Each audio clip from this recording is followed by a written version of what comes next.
Semua, balik lagi dengan saya Leski di Just Coding. Di playlist baru kita kali ini kita akan coba untuk pembuatan aplikasi mobile app menggunakan React Native. Nah, untuk aplikasi yang akan kita buat itu, kita akan coba untuk pembuatan aplikasi media sosial seperti Instagram atau Twitter. Ya, akan kita coba nge-clone.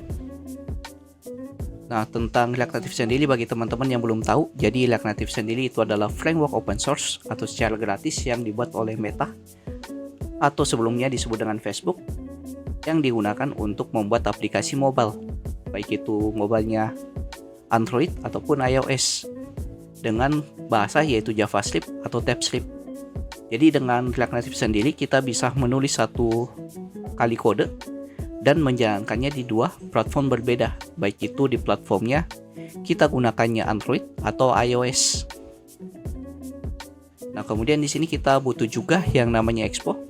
Jadi apa itu Expo? Expo adalah framework dan platform yang mempermudah kita membuat aplikasi mobile React Native kita.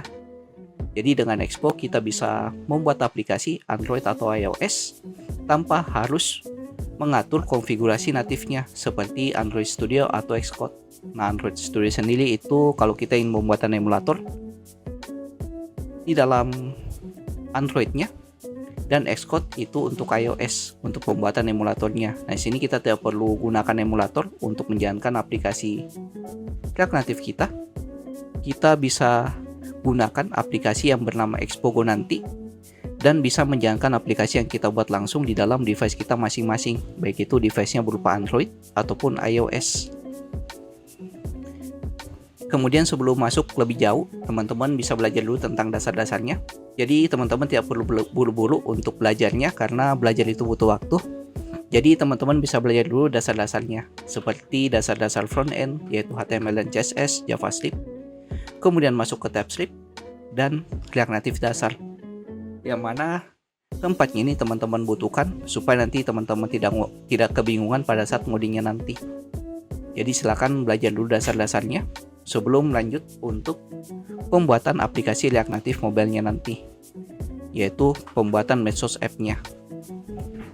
Kemudian untuk software yang akan kita gunakan di playlist kita kali ini, jadi cuma ada 3 software yang akan kita gunakan. Pertama yaitu Visual Studio Code yang teman-teman bisa install di dalam PC-nya masing-masing, yaitu sebagai text editor tempat kita untuk menulis codingan kita nanti. Kemudian teman-teman bisa install juga yang namanya Node.js. Silakan teman-teman install yang versi LTS-nya, yaitu untuk menjalankan aplikasi React Native kita nanti menggunakan yang namanya npm. Kemudian di sini teman-teman bisa install Expogo di dalam Android atau iOS-nya masing-masing. Nah, teman-teman bisa install di Android dan iOS-nya masing-masing supaya bisa menjalankan aplikasi di device-nya tersendiri tanpa menggunakan emulator nantinya. Nah, kemudian di sini kita butuh bagian back-end-nya. Jadi di sini untuk aplikasi medsos dari React Native yang akan kita gunakan sendiri. Jadi React Native sendiri itu kita cuma buat bagian untuk mengatur UI-nya saja. Jadi tidak ada bagian untuk mengakses database-nya. Jadi sini teman-teman bisa mulai dulu untuk belajar back-end, yang link videonya itu ada di deskripsi video. Ya, silakan buat dulu untuk bagian back-end-nya, karena untuk bagian React Native mobile-nya itu kita tidak bisa mengakses database-nya, karena kita butuh server untuk mengakses database-nya untuk mengolah aplikasi mobile kita nanti. Jadi simulasinya nanti seperti ini. Jadi kita buat back-end-nya yaitu server yang komunikasi dengan database-nya nanti, yang nanti untuk mengakses nilainya seperti fitur login kita akan gunakan yang namanya API, yang mana mobile dan juga servernya itu saling komunikasi menggunakan API-nya nanti. Nah, untuk pembuatan API server itu teman-teman silakan masuk ke video belajar backend untuk pemula ini, untuk pembuatan bagian backend-nya terlebih dahulu. Nah, kemudian untuk UI dari aplikasi mobile kita nanti, kita akan coba gunakan yang namanya Nativin. Jadi Nativin adalah library yang memungkinkan kita untuk menggunakan Tailwind CSS di dalam React Native kita. Jadi bisa dibilang Nativin ini adalah Tailwind tapi versi React Native, yaitu mobile. Nah, apa saja keunggulan dari Nativin ini? Yaitu stylingnya lebih cepat, jadi kita tidak perlu membuat style sheet yang panjang.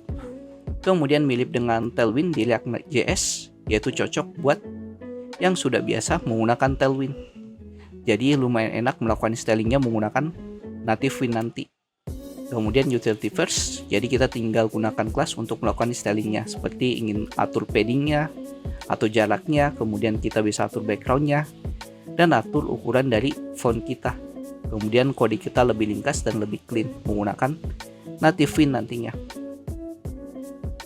Oke, mungkin sekian sedikit penjelasan ringkas untuk aplikasi yang akan kita bangun dan tools apa saja yang kita butuhkan dan step-stepnya apa saja. Di video berikutnya kita akan coba untuk melakukan setup dan juga melakukan instalasi dari package-package yang dibutuhkan untuk aplikasi React Native kita nanti. Jadi jika ada kan silahkan masuk grup Discord yang linknya ada di pin komen. Jangan lupa like, komen, dan share ke teman-teman kalian. See you next video. Have a nice day and bye.